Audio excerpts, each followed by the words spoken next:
जय हिंद। स्वागत है आप सभी का आपके अपने YouTube channel mission top science classes में। दोस्तों आज मैं फिर आपको वेक्टर का पार्ट 2 लेकर के आया हूं। इससे पहले हम आपको सदिश अदिश के बारे में बता दिए थे। आज हम लोग जानेंगे सदिश के प्रकार के बारे में। तो हम लोग वीडियो को करते हैं स्टार्ट। चलिए, आज हम लोगों का टॉपिक रहने वाला है टाइप्स ऑफ वेक्टर। देखिए, इससे पहले हम लोग इन दोनों के बारे में कवर कर चुके थे। तो आज हम लोग पढ़ते हैं टाइप्स ऑफ वेक्टर के बारे में, यानी सदिश के प्रकार। सदिश कितने प्रकार के होते हैं इसके बारे में जानेंगे हम लोग। सदिश के प्रकार, देखिए सदिश जो होते हैं वो आपका एक नहीं 4 प्रकार के होंगे। कितने प्रकार के होंगे? तो 4 प्रकार के होंगे। पहला होता है आपका धनात्मक सदिश। ठीक है, पहला कौन सा सदिश है? तो धनात्मक सदिश है। दूसरा कौन सा है? तो दूसरा है आपका ऋणात्मक सदिश। कौन सा सदिश है? तो ऋणात्मक सदिश। इसी प्रकार आपका तीसरा सदिश जो है वो कौन है? तो वो है शून्य सदिश है। और चौथा कौन सा सदिश है? तो चौथा जो है वो आपका कौन है? एकांक सदिश है। तो इस प्रकार से आपके पास टोटल कितने सदिश हो गए? तो 4। देखिए, इसे हम पॉजिटिव वेक्टर, इसे नेगेटिव वेक्टर, इसे जीरो वेक्टर और इसे यूनिट वेक्टर के नाम से जानते हैं। ठीक है, तो यहां पर आप लोग अगर अंग्रेजी लिखना चाहते हैं तो इसे पॉजिटिव वेक्टर बोलेंगे, इसे नेगेटिव वेक्टर बोलेंगे और इसे हम लोग जीरो वेक्टर बोलते हैं, जीरो वेक्टर, और इसे यूनिट वेक्टर के नाम से जानते हैं। देखिए, हम चारों की बात एक एक करें तो सबसे पहले आपका आता है पॉजिटिव वेक्टर। देखिए, पॉजिटिव वेक्टर क्या है कि यदि दो समांतर सदिश जिनका परिमाण और दिशा एक ही हो और साथ साथ उनका दिशा भी समान हो, यानी दो समांतर सदिश यदि एक ही दिशा की ओर अग्रसर होती है, यदि दो सदिश एक ही दिशा की ओर अग्रसर होती है तो इसे ही हम लोग पॉजिटिव वेक्टर के नाम से जानते हैं।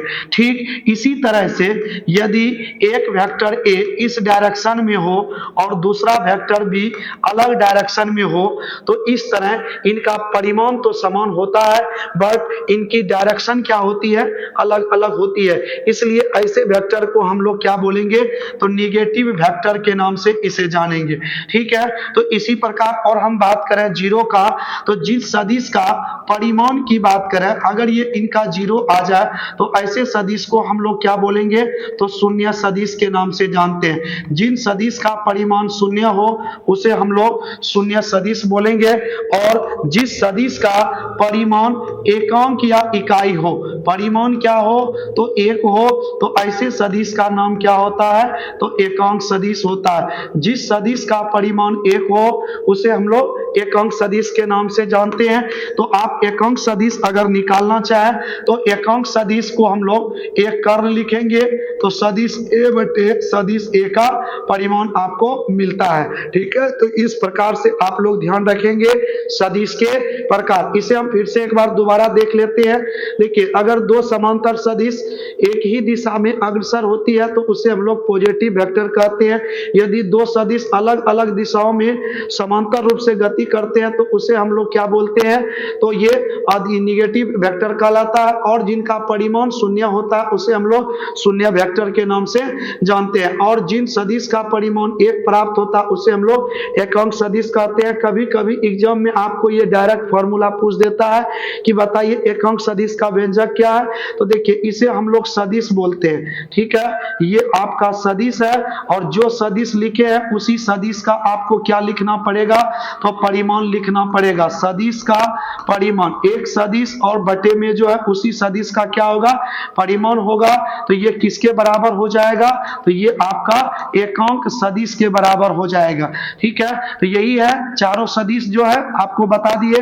देखिए, आपको इसमें अगर पता नहीं हो कि सर ये जो आप दिए हो और इनके ऊपर ये जो आप देख रहे हैं ए और बी और उनके ऊपर भी आप लोग इसमें तीर का चिन्ह देख रहे हैं तो ध्यान रखेंगे कि जितने सारे सदिश होते हैं ना, सदिश राशि का निरूपण ही एक सिंबल के रूप में किया जाता है। ठीक है, निरूपण जो होता है इनका सदिश का निरूपण एक तीर चिन्ह के रूप में होता है, जिसमें ये लंबाई जो है ना इनका परिमाण बताता है, जबकि तीर का नोक इसकी क्या बताती है तो दिशा बताती है, अर्थात डायरेक्शन बताती है।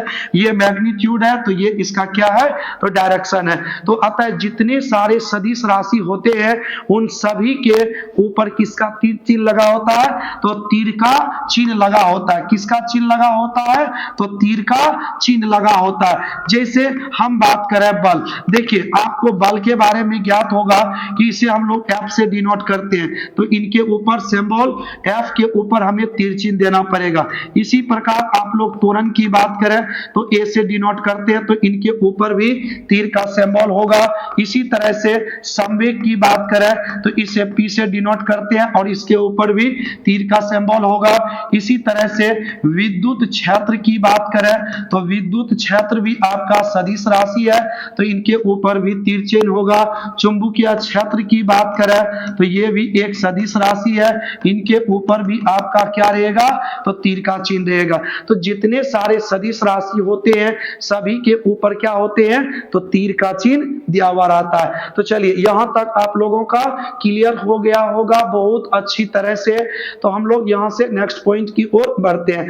देखिए इसके बाद हम लोगों का आता है 3D में सदिश का निरूपण कैसे होता है। ठीक है, 3D में सदिश का निरूपण, ये आपका x एक्सिस है, ये y हो गया, ये आपका क्या हो गया तो z एक्सिस हो गया। तो देखिए x अक्ष पर अगर हम एकांक सदिश की बात करें तो यहाँ I लिखा जाता है, y अक्ष पर एकांक सदिश j लिया जाता है और z अक्ष पर एकांक सदिश क्या होता है तो k होता है। अगर हम इसके मूल बिंदु से x अक्ष पर कुछ दूरियां लें तो इसे ax लिख देते हैं और ये दूरी जो y अक्ष पर लेते हैं इसे by लिख देते हैं और यहां से यहां तक कुछ जो दूरी ले रहे हैं वो आपका क्या है तो cz है।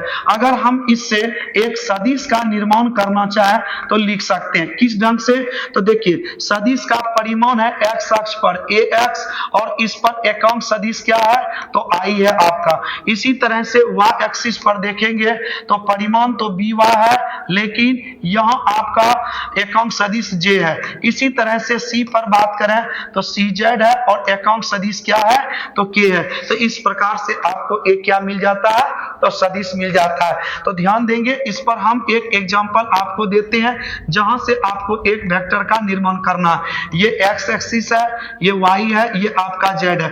अगर इस पर परिमाप 2 इकाई, इस पर 4 इकाई और इस पर 3 इकाई है तो देखिए x एक्सिस हमेशा यूनिट वेक्टर I लेता है, y एक्सिस j लेता है और z एक्सिस क्या लेता है तो k लेता है। अगर हम कोई एक सदिश बनाना चाहें a तो इस पर हमें लिखना पड़ेगा तो 2i, फिर y एक्सिस की बात करें तो 4j और z एक्सिस की बात करें तो क्या मिल जाएगा तो 3k प्राप्त हो जाएगा। तो देखिए ये आपका एक क्या बन गया तो सदिश का निर्माण हो गया। अब यहां से आप चाहें तो बना सकते हैं इनका क्या तो परिमाण निकाल सकते हैं कि इनका परिमाप कैसे निकालेंगे हम लोग। चलिए ध्यान देंगे आप लोग यहाँ पर परिमाप इसका कैसे निकलेगा तो मोड ऑफ ए से इसको डिनोट करेंगे। जब भी परिमाप की बात करेगा मैग्नीट्यूड की बात करेगा तो आप इनको मोड ऑफ ए लेकर के चलेंगे और यहाँ पर रूट देंगे। तो देखिए आई में गुणज क्या है तो 2 है तो इनका स्क्वायर करेंगे, जे में क्या है तो 4 है इनका स्क्वायर और के में क्या है तो 3 है तो इनका स्क्वायर देंगे तो 2 का 4 होगा, 4 का 16, 3 का 9 हो जाएगा और टोटल जोड़ेंगे तो आपको कितना प्राप्त होगा तो 29 प्राप्त हो जाएगा। ठीक है, तो इस प्रकार से हम लोग इनको क्या करेंगे तो इनका परिमाण ज्ञात करेंगे और लास्ट में इतना यूनिट लिख देंगे इसका वैल्यू। ठीक है,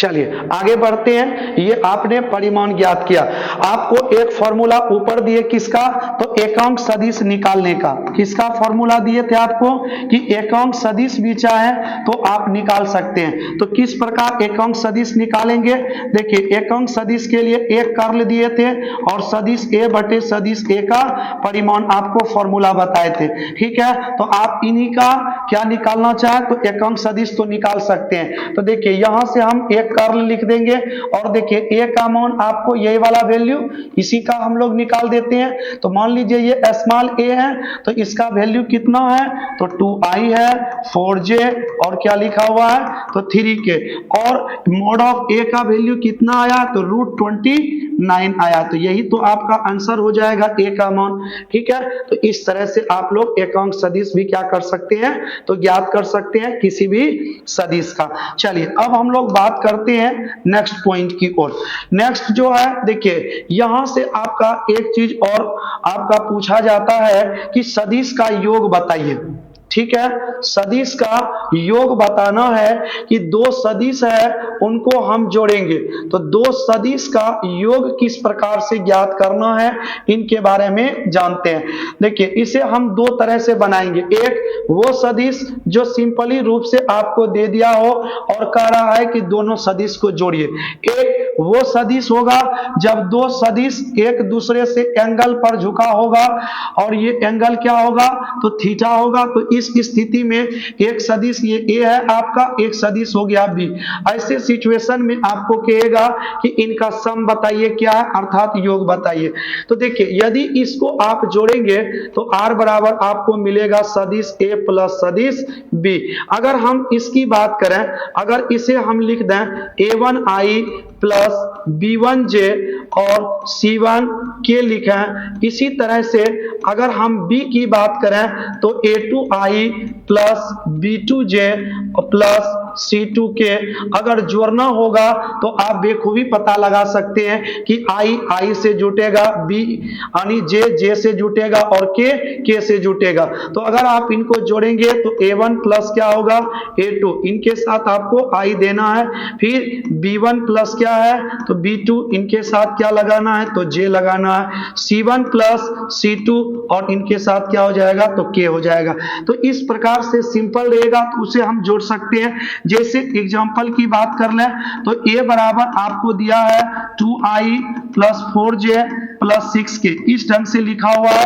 और आपको लिखा है b बराबर i plus j plus k, इस तरह से लिख दिया है। ठीक है, तो आपको कह रहा है कि दोनों का सम बताइए क्या है तो a प्लस b, यही तो आपको r में करना है। तो a का मान देखिए क्या है तो 2i, अब b में i का वैल्यू नहीं कुछ तो यहाँ 1 होगा। तो 2 और 1 जोड़ेंगे तो कितना हो जाएगा तो 3i। j को j से जोड़िए, यहाँ 4 यहाँ 1 है तो क्या हो जाएगा तो 5j, यहाँ 6 यहाँ 1 तो कितना हो जाएंगे तो 7 के आपको वैल्यू मिल जाएंगे। तो इस प्रकार से देखिए ये तो सिंपल था, आप इनको आसानी से जोड़ सकते हैं। इसी प्रकार दो सदिश का अंतर भी निकाल सकते हैं। ठीक है, परंतु थोड़ा सा इसमें क्या है कि यदि आपको दे दे कि दो सदिश एक दूसरे से कुछ एंगल पर है तो उस स्थिति में आप बताइए कि इनका सम क्या होगा। तो देखिए ऐसे स्थिति में जोड़ने के लिए आपको एक फॉर्मूला लगाना पड़ेगा। r बराबर रूट अंडर a का परिमाप का स्क्वायर देंगे, b का परिमाप का स्क्वायर देंगे, 2 mode of a mode of b into में क्या लगाएंगे तो cos थीटा आप लगाना पड़ेगा। ठीक है, तो इस तरह से अगर एंगल पर हो तो आप दो सदिश को इस प्रकार से जोड़ेंगे। ठीक, इसी तरह से अगर आपको इसमें मैक्सिमम वैल्यू प्राप्त करना हो, मिनिमम वैल्यू प्राप्त करना हो और जीरो वैल्यू प्राप्त करना हो, ठीक है, तो कैसे प्राप्त कर सकते हैं। तो देखिए अगर इस चीज को आप देखेंगे तो आपको पता चलेगा कि ये डिपेंड करेगा इस कोण पर कि कोण कितना बड़ा है कितना छोटा है, उसी के ऊपर डिपेंड करेगा। कहने का मतलब कोण बताने के लिए जो है कौन है तो cos थीटा है। अगर cos थीटा का मान अधिक होगा तो r का भी मान क्या हो जाएगा अधिक हो जाएगा। cos थीटा का मान कम होगा तो इसका मतलब है r का भी मान क्या हो जाएगा तो कम हो जाएगा। चलिए हम लोग करके देखते हैं। देखिए अगर cos थीटा की अगर हम बात करें तो इनका मैक्सिमम मान कितना होता है तो 1 होता है। ठीक है, तो अगर ये वैल्यू इसमें बैठाएंगे तो आपका देखिए तो क्या बचता है यहाँ पर, तो root under A square plus B square plus 2ab multiply 1। क्यों? क्योंकि कोस थीटा का वैल्यू क्या रखेंगे, तो 1 रखेंगे, तो आपके पास A square plus B square plus 2ab प्राप्त होगा। क्या इसे हम लिख सकते हैं a प्लस बी और इनका क्या लिख सकते हैं, होल स्क्वायर, और बाहर आपका क्या हो जाएगा, तो a प्लस क्या हो जाएगा b। तो देखिए r अगर आपको मैक्सिमम निकालना हो तो आपको इस तरह से बनाना पड़ेगा, ठीक है। ये हो गया एक। और अगर r का मान मिनिमम देना है तो इसका मतलब कोस थीटा का मान क्या होगा, तो मिनिमम होगा। तो कोस थीटा का मिनिमम मान जो होता है वो -1 होता है। कितना होता है, तो -1 होता है। तो यहाँ पर हम लोग इसका वैल्यू -1 रखेंगे तो कोस थीटा का मान मिनिमम में कितना होगा, तो -1 होगा। बाद में आपको एंगल भी लिख देंगे, तो पहले आप इन्हें सोल्व करिए। तो देखिए ये हो जाएगा a square plus B square plus 2ab into -1। क्यों? क्योंकि कोस थीटा का वैल्यू -1 है।